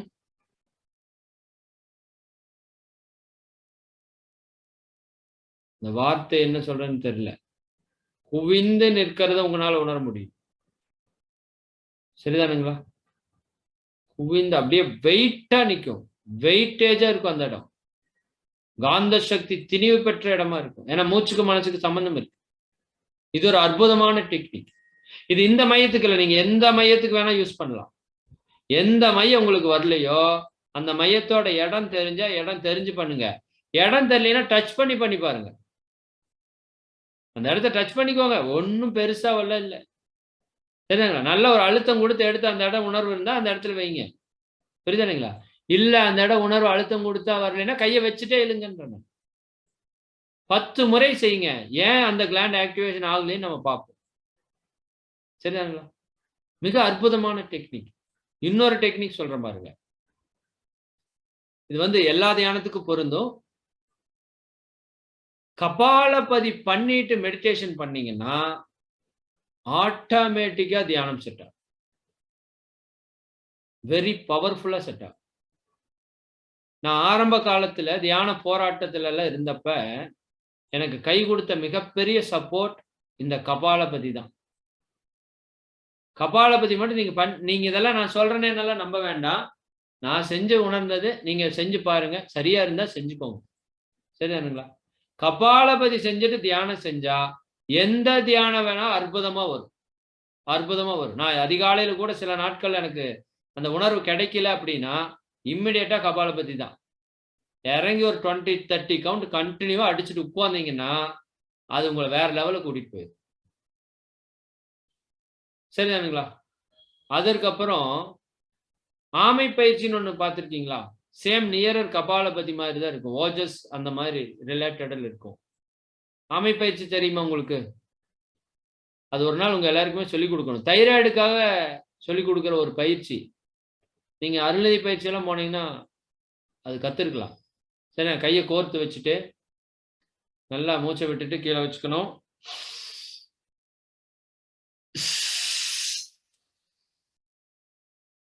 சரியாங்களா? இது ஒரு ப்ராசஸ் இருக்கு. நாங்க உடனே இப்படி செஞ்சான்னு சொல்லிட்டு நீங்க தைராய்டு இருக்குன்னு இறங்கிடாதீங்க. சொல்லி கொடுத்துருவோம். ஒரு நாள் டைம் போட்டு. சரிதாங்களா? ஆமை பயிற்சினே ஒன்று போட்டு அது நிறைய பலன்கள் இருக்கு. அதை போட்டு நம்ம வந்து என்ன பண்ணுவோம் சொல்லுவோம். ஒன்றும் தவறில்லை. தைராய்டுக்கு வெரி எஃபெக்டிவ் ப்ராக்டிஸ் தைராய்டுக்கு. நான் பலருக்கு கொடுத்து அவங்க பயிற்சியே பண்ணாம இதை மட்டும் பண்ணியெல்லாம் கியூர் ஆயிருக்காங்க. ரொம்ப எஃபெக்டிவான ஒரு ப்ராக்டிஸ். நல்ல எஃபெக்டிவா இருக்கும். இந்த பயிற்சி பண்ணிட்டு மெடிடேஷன் பண்ணாலும் நல்லா சூப்பரா செட் ஆகும். காயகல்பம் பண்ணிட்டு மெடிடேஷன் பண்ணி பார்த்திருக்கீங்களா?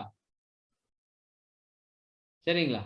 இந்த தியானத்துல ஆழமா போறதுக்கு காயகல்பம் பண்ணிட்டு மெடிடேஷன் பண்ணி பாருங்க. அது வேற லெவல் எஃபெக்டா இருக்கும். வேற லெவல் எஃபெக்டா இருக்கும். காயகல்ப பயிற்சி பண்ணிட்டு மெடிடேஷன் பண்றது. 3 டெக்னிக் நான் இப்பவே சொல்லிட்டேன். ஒண்ணு கபாலபதி பண்ணிட்டு பண்றது, இன்னொன்னு ஆமை பயிற்சி பண்ணிட்டு பண்றது. ஆமை பயிற்சி முறையா கற்றுக்கிட்டவங்க மட்டும் தெரிஞ்சுட்டு பண்ணுங்க. நான் சொன்னதை வச்சு பண்ணக்கூடாது. அது ஒரு நாள் சொல்லிடுவோம். அது பெரிய விஷயம் இல்லை, ரொம்ப சிம்பிள் தான்.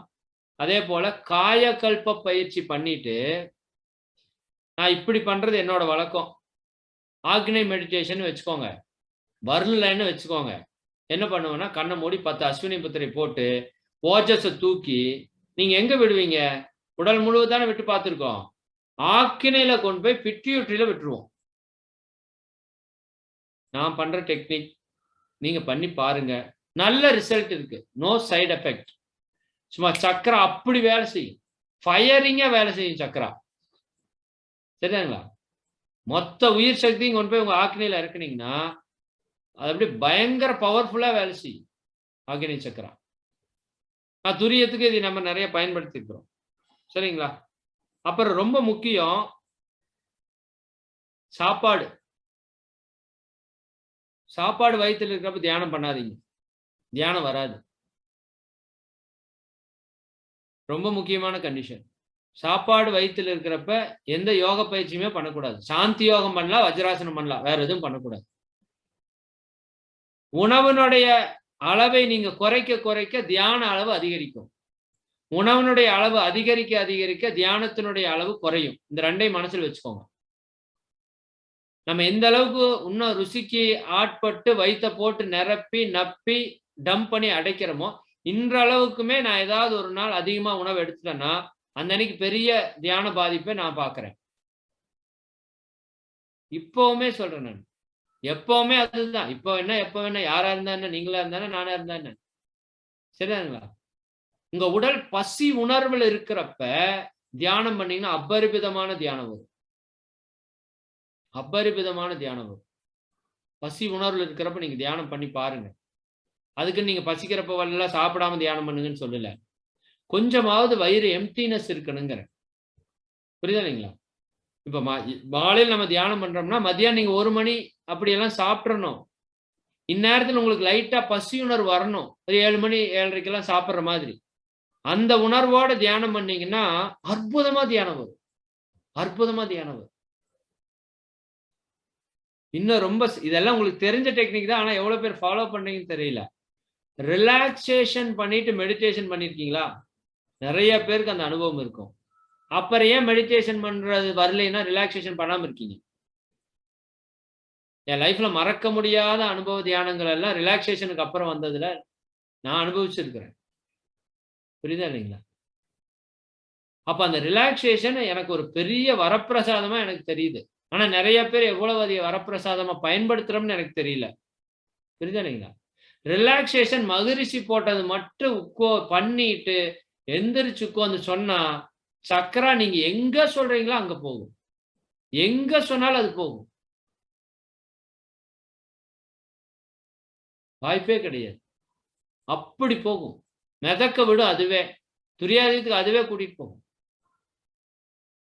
இவ்வளவு அற்புதங்களை மகிழ்ச்சி கொடுத்திருக்காங்க. சரிதானுங்களா? அப்ப நெற்றிக்கண் தியானம் எடுத்துக்கலாமா? ஒரு சேலஞ்சா எடுத்துக்கலாமா? இந்த மார்கழியில் எடுத்துக்கலாமா? இந்த மார்கழியில சரிதானுங்களா? நெற்றிக்கண்லயே இறைவனூர் பெறலான்னு தெரிஞ்சு போச்சு இல்லையா? அப்ப போய் நம்ம ரொம்ப கஷ்டப்பட்டுட்டு அதுக்கு இதுக்கெல்லாம் ஓடி ஓடியார வேண்டாம். முதல் ஒன்ன பிடிப்போம். புலவரை அடிக்கடி சொல்வார், ஒன்றை பிடி, உறுதிப்பிடி, இறுதிப்பிடி, கடைப்பிடிம்பார். அப்படி ஆக்னை பிடிச்சோம்னாலே ஆட்டோமேட்டிக்கா எல்லா விஷயம் நடக்க வேண்டியதெல்லாம் தானா நடக்கும்னு நான் நம்புறேன். உங்ககிட்டயும் வேண்டி கேட்டுக்கிறேன். முடிந்த வரைக்கும் மகரிஷி சொன்ன ஆக்னை தீட்சையில கொடுத்த அந்த ஒற்றை விஷயத்தை எப்பவுமே நம்ம ஞாபகத்துல வச்சிருக்கணும். அந்த ஒன்றை சொல்லி நிறைவு செய்யும். ஆக்னை தீட்சை கொடுத்தனே என்ன சொல்லுவாங்க? என்ன சொல்லுவாங்க? இனிமேல் எந்த பொருளை உண்ணும் பொழுதும், எந்த பொருளை பார்க்கும் பொழுதும், எந்த ஓசையை கேட்கும் பொழுதும், எந்த புலன் அனுபவம் பெறும் பொழுதும் மனதை ஆக்கினையிலேயே வைத்திருக்க பழகிக் கொள்ளுங்கள். இது மகரிஷி நமக்கு கொடுத்த ஃபர்ஸ்ட் கண்டிஷன். இன்னைக்கு வரைக்கும் என்னால முழுசா அச்சீவ் பண்ண முடியல. மகரிஷி தீட்சை கொடுத்துட்டு, குரு தீட்சை கொடுத்துட்டு, நம்மளுக்கு கொடுக்கிற ஃபர்ஸ்ட் கண்டிஷன் என்னங்க? இனிமேல் எந்த புலன் அனுபோகம் பெறும் பொழுதும் மனதை புருவ மையத்திலேயே வைத்திருக்க பழகிக் கொள்ளுங்கள். அப்ப விழிப்பு நிலை தவறாது. ஆகாமிய கர்மம் உருவாகாது. ஆட்டோமேட்டிக்கா நல்ல கர்மா தான். ஆட்டோமேட்டிக்கா இரண்டொழுக்க பண்பாடு தான். ஆட்டோமேட்டிக்கா இறையுணர்வு தான். ஒண்ணுமே இல்ல. செய்ய வேண்டிய ஒண்ணே ஒண்ணு. அடிக்கடி கேட்டுக்கணும். மதன்குமார் என்ன பண்ணிட்டு இருக்கீங்க? சத்தமா கேட்கக்கூடாது. அது ரொம்ப முக்கியம். மதன்குமார் இப்ப நீங்க பேசிட்டு இருக்கீங்க. என்ன பேசிட்டு இருக்கீங்க? நெற்றிக்கண்ண பத்தி பேசிட்டு இருக்கீங்க. அத மட்டும் பேசுங்க. தியான யுக்திகள் ஏதாவது சொல்றேன் நீங்க. சரி அதுன்னு தான் சொல்லிட்டு இருக்கிறோம். புரியுதா இல்லைங்களா? டைம் ஆயிருச்சு. போதுமா? போதும். அவேர்னஸா இந்த வேலைய முடியுங்க. அவங்க அடுத்தடுத்து வேலைக்கு போகணும். சரிதானுங்களா? இவ்வளவுதான். வேற ஒண்ணுமே இல்ல. சாப்பிடுறப்ப மதன்குமார் சாப்பிட்டு இருக்கீங்க. அளவா சாப்பிடுங்க. இறையுணர்வுக்கு தான் சாப்பிடுறீங்க. ஓவரா சாப்பிட்டா இறையுணர்வு தடையாயிரும். குளிக்கிறப்ப மதன்குமார் நீங்க குளிச்சிட்டு இருக்கீங்க. அங்கேயும் இங்கேயும் போய் டான்ஸ் ஆடிட்டு இருக்காதீங்க. கண்ட இடத்த கண்டதை நினைச்சிட்டு இருக்காதீங்க. கைய தேய்க்கிறீங்களா? கைய தேய்ங்க. கைய தேய்க்கிறதே குளியல். அதுவே தியானம். சரிங்களா? ஓஷோல தேநீர் தியானம்னு இருக்கு இல்லையா? அது மாதிரி குளியலே நமக்கு தியானம். டாய்லெட் போறதே நமக்கு தியானம். சாப்பிடுறதே நமக்கு தியானம். ஆக்கினிலேயே இருந்தா.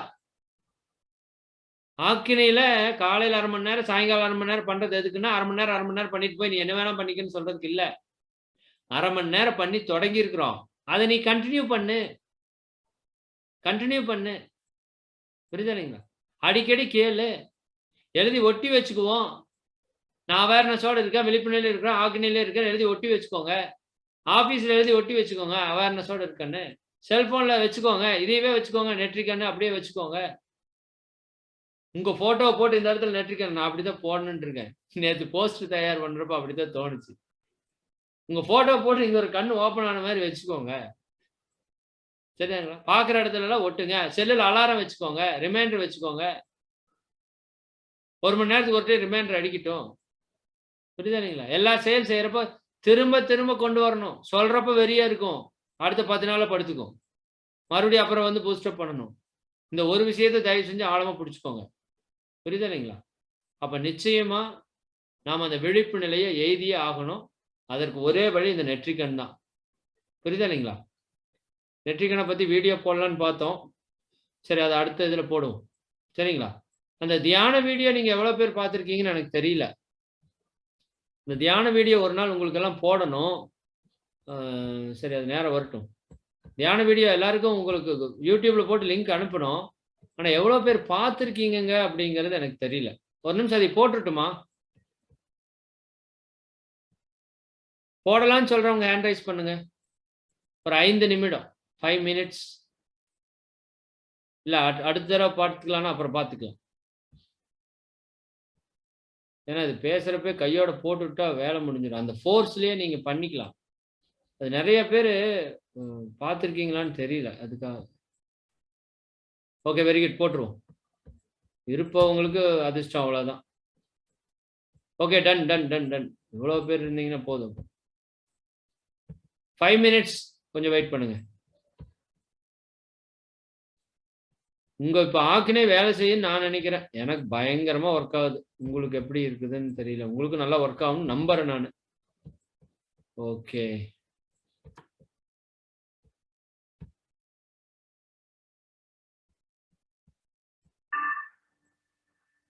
முக்கியமானது இந்நிலையில் இதன் காரணமாக உள்ளுணர்வை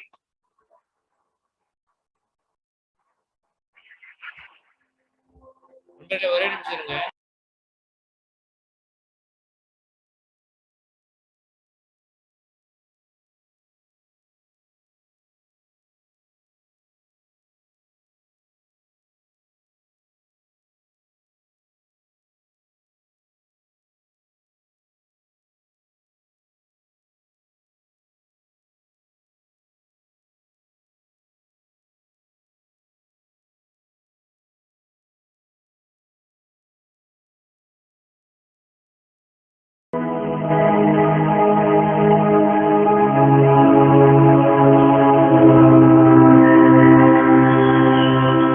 தியானம் மேற்கொள்வதை ஒருவர் அதிகரித்தால் அதிகமான பிரபஞ்ச சக்தி பாயத் தொடங்கும்.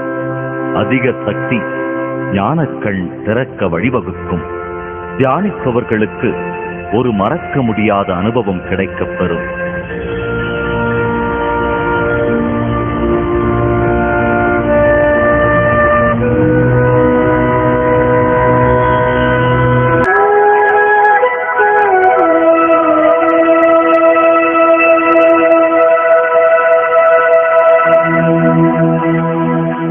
பல முணுமுணுப்புகள் கேட்கத் துவங்கும். காலடி ஓசைகளை கேட்கப் பெறுவோம்.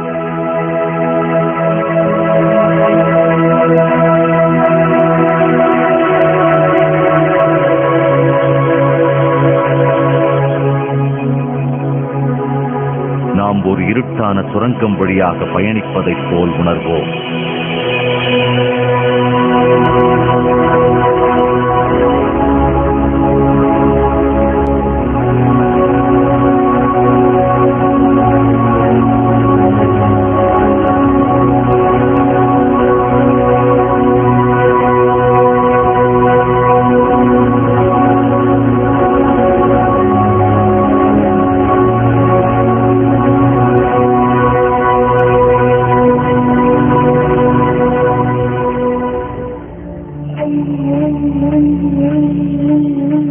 சக்தி வடிவம் போதுமான சக்தியை தியானத்தின் மூலம் பெற்றவுடன் நம் ஞானக்கண் முழு வளர்ச்சியை எட்டும்.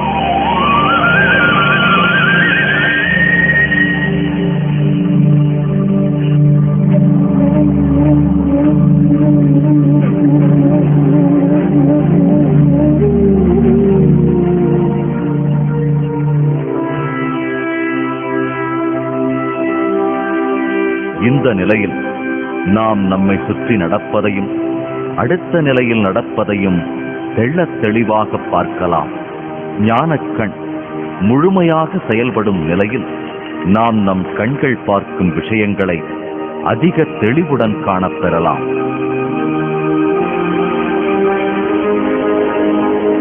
நமது 5 அறிவுக்கு மீறிய சம்பவங்களை நாம் தெளிவாக காணலாம்.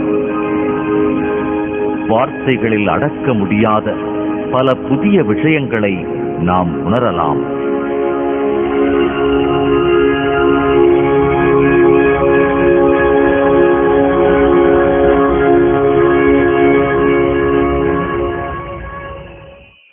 நம் ஆன்மாவின் குரலை கேட்கலாம்.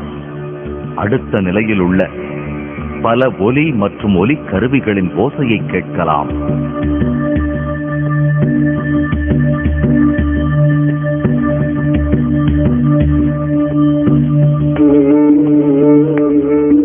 நம்மிடையே இல்லாத பல ஆசான்களை நாம் பார்க்கலாம். நாம் அவர்களை நமக்கு தெரிந்த அதே வடிவத்தில் சந்திக்கலாம்.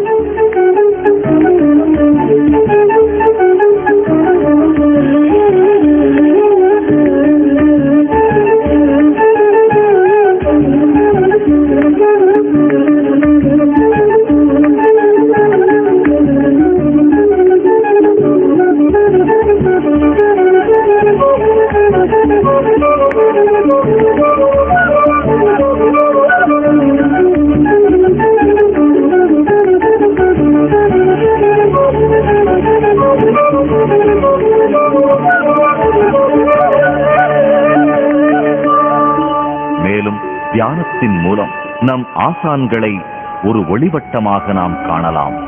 ஒளிக்கீற்றைப் போல் ஆசான்கள் நம் ஞானக்கண்ணுக்கு தென்பட்டாலும் அந்த ஒளிவட்டம் நமக்கு எந்த ஆசானின் ஒளிவட்டம் என்று புரிகிறது.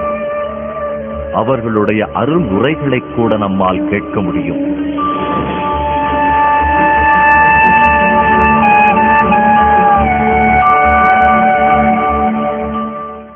நாம் ஒரு சுரங்கத்தில் பயணம் செய்து இறுதியாக ஒளியோடு நம்மை இணைத்துக் கொள்வோம்.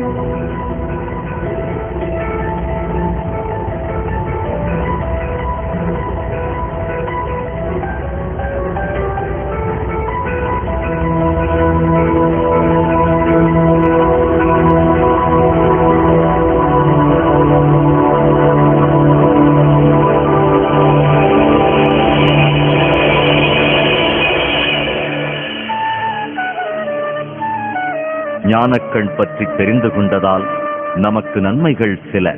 நம்முடைய பிரச்சனைகளிலிருந்து விடுபட நம்முடைய ஆசான்களின் அறிவுரைகளை கேட்டுப் பெறலாம்.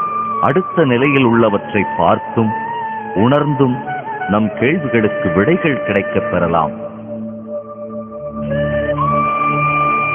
இதன் மூலம் நம்முடைய செயல்களில் மாற்றம் தோன்றும், நம்முடைய நம்பிக்கைகளில் மாற்றம் பிறக்கும், நம்முடைய புரிதல்கள் மாறும். மூன்றாவது கண் அனுபவத்தின் மூலம் வாழ்க்கை பற்றிய நம் கண்ணோட்டமே மாறும்.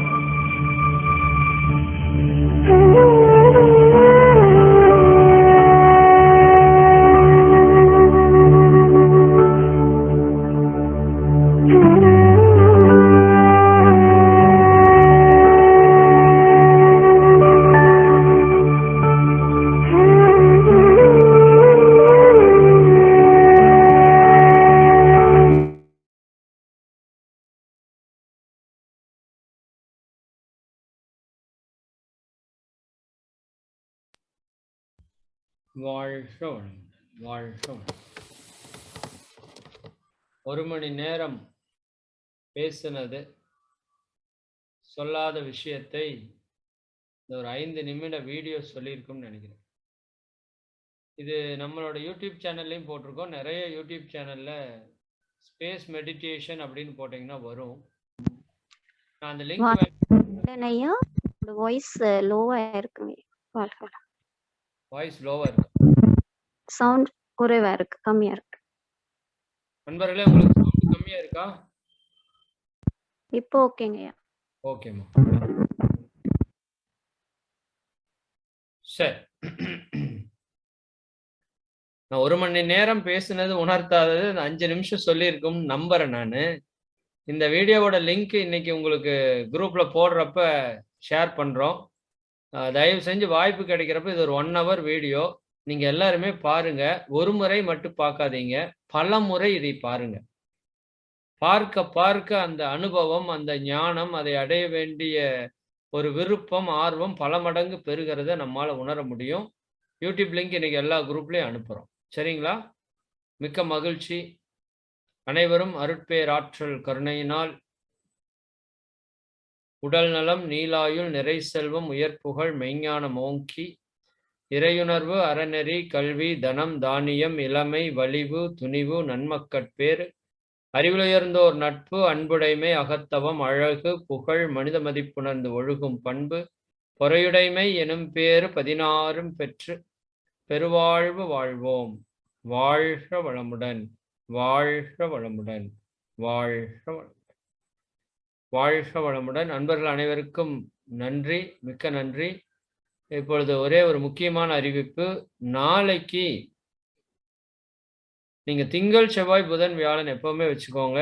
திங்கட்கிழமை நன்மணி ஐயா, செவ்வாய்க்கிழமை என்னுடைய உரை, புதன்கிழமை அழகர் ராமானுஜம் ஐயா அவர்களுடைய வேதாத்திரிய ஞானம், குருவோடு அவர் பெற்ற உணர்வுகளை பகிர்ந்து அந்த வேதாத்திரிய ஞானத்தை நமக்குள் இறக்கக்கூடிய நாள்.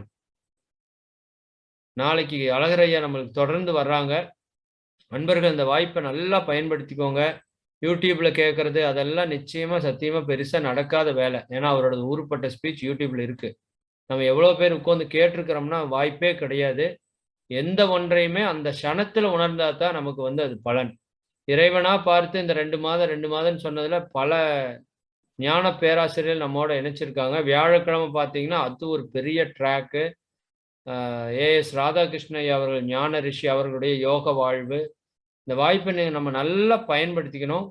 அதனால அன்பர்கள் அனைவரும் முழுமையாக இணைந்திருக்குமாறு அன்போடு கேட்டுக்கொள்கின்றோம். இன்னும் தெரிந்த அன்பர்கள் அனைவருக்குமே இதை ஷேர் பண்ணுங்க. இப்போ உங்க குரூப்ல இதுல யாராவது புதிய அன்பர்கள் வந்திருந்தீங்கன்னா ஒரு வாட்ஸ்அப் குரூப்போட லிங்க் இப்போ ஷேர் பண்ணியிருப்பாங்க உங்களுக்கு ஆல்ரெடி. அந்த லிங்கை டச் பண்ணீங்கன்னா நீங்க ஆட்டோமேட்டிக்கா குரூப்ல ஆட் ஆகிக்கலாம். அப்படி யாராவது எனக்கு ஆட் ஆக தெரியல அப்படின்னா நீங்க தயவு செஞ்சு உங்களோட நம்பரை சேட்ல போடுங்க. நாங்க உங்களை குரூப்ல ஆட் பண்ணிடுறோம். சரிங்களா? மிக்க மகிழ்ச்சி. அனைவருக்கும் நன்றி. வாழ்க வளமுடன். இப்போ பிரம்மஞான கவி உலக நல வாழ்த்து மட்டும் பாடிக்கலாம். இன்னையிலேருந்து 2 பாட்டு, ஒரு நாளைக்கு ஒரு பாட்டு வீதத்துல நம்ம பாடிக்கொள்வோம். சரிங்களா? இப்போ ஹேண்ட்ஸ் எல்லாம் டவுன் பண்ணிட்டீங்களா? Okay, very good. டவுன் பண்ணலையா? ஒரே நிமிஷம்.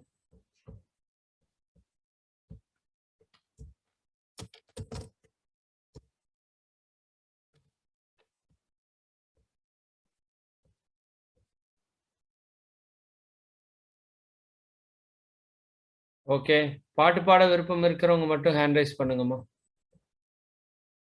ராஜி அம்மா அவர்கள் பிரம்மஞான கவி, கயல்வெளி அம்மா அவர்கள் உலக நல வாழ்த்து. ஆக்கினை உணர்வுலயே இருங்க.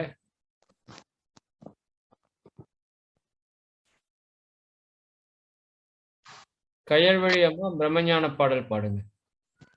வாழ்க வையகம், வாழ்க வையகம், வாழ்க வளமுடன். குரு புகழ் வாழ்க, குருவே துணை. இறைவெளியே தன்னிருக்க சூழ்ந்தழுத்தும் ஆற்றல், இதன் திணிவு மடிப்பு விட சுழலும் நுண்விண்ணாம். நிறைவெளியில் விண் சுழல நெருக்குகின்ற உரசல், நிலைவெளியில் எழுப்புகின்ற நேரலைகள் காந்தமாம்.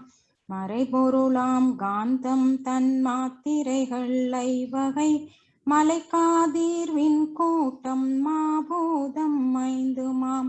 முறையாய காந்த அலை மனமாம் உயிர் உடல்களில் மதி உயர்ந்தி உண்மை பெற மா பிரம்ம ஞானமாம், மா பிரம்ம ஞானமாம்.